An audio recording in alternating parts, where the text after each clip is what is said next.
Hi అండి, PJ బ్లాగ్స్కి స్వాగతం. నెల్లూరు నాటుకోడి పులుసు ఎలా చేయాలో ఒక్కసారి చూసేయండి. 3 ఆనియన్స్, 5 టమోటాస్, 3 పచ్చిమిర్చి సన్నగా తరుక్కోవాలి. పచ్చిమిర్చి మాత్రం పొడవుగా కట్ చేసుకోవాలి. ఫస్ట్ స్టవ్ మీద ప్యాన్ పెట్టుకోవాలి. మేము కుక్కర్ పెట్టుకున్నాం. అంటే 1.5 కేజీ చికెన్ అండి. 1.5 కేజీ చికెన్కి మేము 3 ఆనియన్స్, పెద్ద ఆనియన్స్ తీసుకున్నాను, సన్నగా కట్ చేసుకున్నాను. కుక్కర్లో ఆయిల్ వేసుకున్నాను, ఆవాలు వేసుకున్నాను, కరివేపాకు వేసాను. ఎర్రగడ్డలు బాగా సన్నగా తరుక్కున్న ఎర్రగడ్డలని వేయించుతూ ఉన్నాను. చూస్తున్నారు కదా, ప్లీజ్ సబ్స్క్రైబ్ చేసేసుకోవచ్చు కదా. అలాగే బెల్ ఐకాన్ని అలా ప్రెస్ చేయండి ప్లీజ్. ఒక్క లైక్ కొట్టేయచ్చు కదా, అలా లైక్ కొట్టేయండి. చూడండి, ఆనియన్స్ బాగా వేయించుకున్నాను, ఎర్రగా ఎలా వేగాయో. ఇప్పుడు టమోటాలు వేస్తున్నాను, సన్నగా తరుక్కున్నాను, కాసేపు మగ్గ పెడుతున్నాను. మీరు చూడండి, మీకు అర్థమవుతుంది. మగ్గిన తర్వాత మూత పెట్టాను కదా, చూడండి ఆవిరిలో ఎలా పొగలు కక్కుతున్నాయో.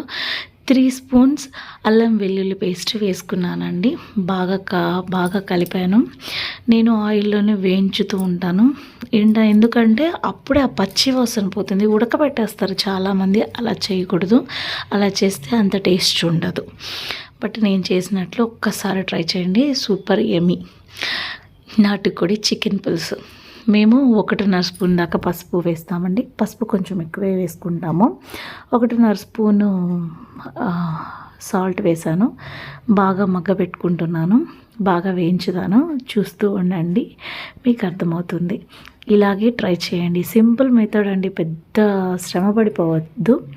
కుక్కర్లో అయితే ఈజీగా కుక్ అయిపోతుంది. బట్ ఆ పాతకాలం పద్ధతిలో మనం కానీ చేసుకుంటే ఇంకా బాగుంటుంది. ఇప్పుడు ఎవరికున్నాయండి ఓపికలు, టైం అయిపోవాలి కదా. చూడండి, నేను తర్వాత చికెన్ వేసేసుకొని బాగా కలిపేసేసి వాటర్ వేసుకున్నాను. 1 గ్లాస్ వాటర్ తీసుకున్నాను, పెద్ద గ్లాస్ ఉంటుంది కదా. నేను 5 విజిల్స్ ఇచ్చానండి. ఎందుకంటే ఇది నాటుకోడి ముదురు కూర అనమాట. అంటే వయసు ఉందంటారు కదా, అలాంటి కర్రీ, అలాంటి కోడి కర్రీ కాదు, సారీ. చూడండి ఎలా ముక్క ఉడికిందో, మంచిగా కుక్ అయింది, చాలా బాగుండింది. ఇప్పుడు ఒక 2 స్పూన్స్ దాకా నేను కారం వేసుకున్నాను. చాలా బాగుంటుంది. కారం ఎక్కువ పడుతుంది, బట్ మేము తక్కువ తింటామండి. మీరు కారం మీ టేస్ట్కి తగ్గట్టు కారం వేసుకోండి, బాగుంటుంది. ఉప్పు కూడా చూసుకోండి, సరిపోతే వేసుకోండి. మాకు సరిపోతుంది, ఎందుకంటే మేము తక్కువ తింటాం కాబట్టి. తర్వాత మగ్గ పెట్టాను. ఇప్పుడు ధనియాల పొడి, చికెన్ మసాలా పొడి వేసుకున్నాను. ఈ ధనియాల పొడి నేను ఇంట్లోనే ప్రిపేర్ చేశానండి. 1.5 స్పూన్ దాకా వేసాను.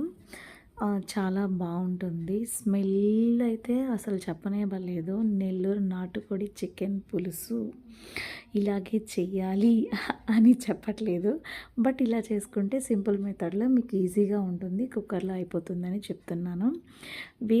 పొడి వేసిన 5 నిమిషాలకి మూత పెట్టిన తర్వాత ఆ అరోమా అంతా లాక్కుంటుంది కాబట్టి, తర్వాత మళ్ళీ మూత తీసి మనం కొత్తిమీర వేసుకున్నాం. మళ్ళీ మూత పెట్టేసి ఒక 10 నిమిషాలు మగ్గనిచ్చాము.